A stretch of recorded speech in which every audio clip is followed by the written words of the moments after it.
D'abord, est-ce vrai que vous avez refusé de participer à ce reportage et quelles ont été vos raisons? Oui, j'ai refusé de participer à ce reportage. Je devais être invitée dans les fauteuils rouges à la fin du reportage. Mais connaissant l'extrême sensibilité du sujet, j'ai demandé à voir le film avant. Quand j'ai vu ce film, je dis, il n'est pas question que je vienne. Il n'est pas question que je vienne cautionner et même susciter de l'audience, parce que mon nom attire des téléspectateurs, sur un sujet que je désapprouve totalement, qui est totalement injurieux pour l'Algérie. Je leur ai même écrit par texto, donc j'ai ces preuves, et je leur ai dit, c'est inadmissible.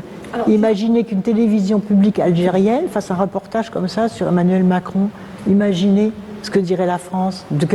Comment est-ce que vous pouvez même concevoir une chose pareille, où il n'y a pas un seul sujet positif? Quand? Mais je pense que ce reportage a été commencé quand M. Retailleau était ministre de l'Intérieur.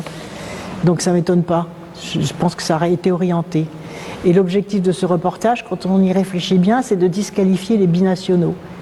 Parce que vous avez un son anonyme d'une élue qui raconte qu'elle a des pressions du consulat, alors que si vous interrogez tous les binationaux, d'une part, et d'autre part, je veux dire, les consulats sont toujours au contact, quels que soient les pays, au contact de leurs ressortissants, effectivement, pour dynamiser et pour qu'ils donnent une bonne image de leur pays. Ce n'est pas de l'ingérence comme c'est présenté dans ce. Mais il n'y a aucune preuve. Il y a aucune preuve.